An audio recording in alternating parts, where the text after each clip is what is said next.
sejarah taraweh, dari ketakutan Nabi hingga inovasi Umar. Banyak dari kita mengira bahwa sholat tarawih berjamaah sebulan penuh di masjid adalah tradisi yang sudah baku sejak zaman Nabi Muhammad. Padahal jika kita membuka lembaran sejarah, realitanya sangat berbeda. Ada drama Taricolor yang mengharukan, ada kekhawatiran mendalam, dan ada inovasi jenius dari seorang khalifah yang visioner.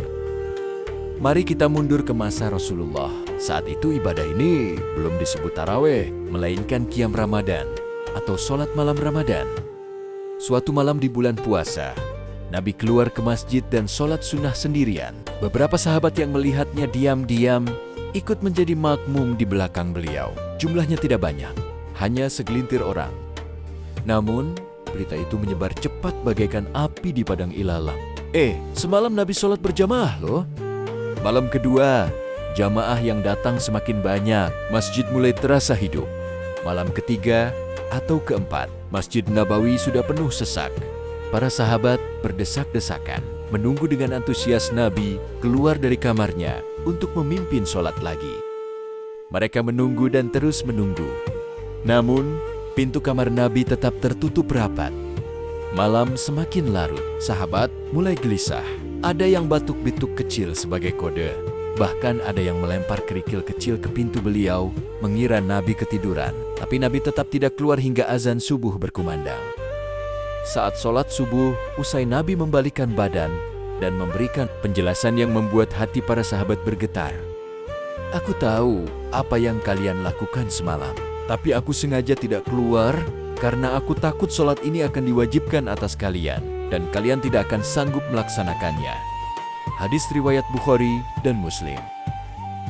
Ternyata Nabi menghilang bukan karena malas, melainkan karena cintanya kepada kita yang begitu besar. Beliau khawatir jika terus memimpin sholat ini, Allah akan menurunkan wahyu yang mewajibkannya. Jika jadi wajib, bayangkan betapa berat dosanya bagi umat Islam di masa depan yang meninggalkan taraweh karena lelah bekerja. Maka di sisa hidup beliau, Nabi memilih sholat sendirian di rumah, membiarkan sahabat sholat sendiri-sendiri atau berkelompok kecil di masjid. Hingga tibalah masa Khalifah Umar bin Khattab.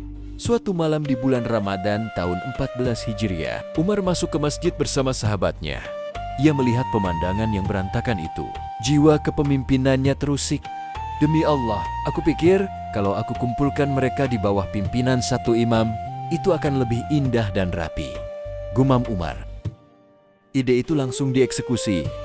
Umar menunjuk Ubay bin Ka'ab, sahabat dengan bacaan Al-Quran terbaik, menjadi imam tetap. Lampu-lampu minyak dipasang agar masjid terang benderang. Malam berikutnya, Umar kembali meninjau. Ia melihat barisan jamaah yang rapi, satu suara, satu gerakan sujud yang serempak.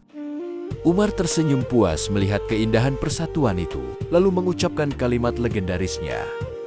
Ni'matul bidah hadzik. Sebaik-baik inovasi adalah ini. Maksud bidah di sini adalah inovasi secara tata cara pengumpulan jamaah, bukan membuat syariat baru. Karena asalnya Nabi pernah mencontohkan, hanya saja Umar yang melembagakannya menjadi rutin. Lantas, kenapa disebut tarawih?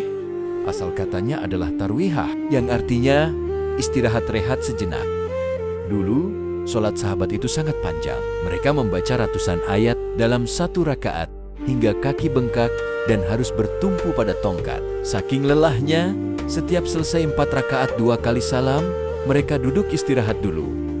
Di jeda istirahat itulah mereka minum, meluruskan kaki, atau sekadar bertawaf sunnah mengelilingi Ka'bah. Karena banyaknya waktu istirahat inilah, sholatnya disebut sholat tarawih. Berbeda dengan zaman sekarang yang seringkali menjadi tarawih ekspres. Istirahatnya hilang, tinggal gerakan cepatnya saja. Sejarah tarawih mengajarkan kita 2 hal. Kasih sayang Nabi yang melindungi kita dari beban berat, dan kecerdasan Umar yang menyatukan umat dalam satu barisan. Maka, saat nanti kita berdiri di syaf tarawih, rasakanlah nikmat persatuan itu. Nikmat yang dirintis oleh Nabi dan disempurnakan formasinya oleh Umar bin Khattab.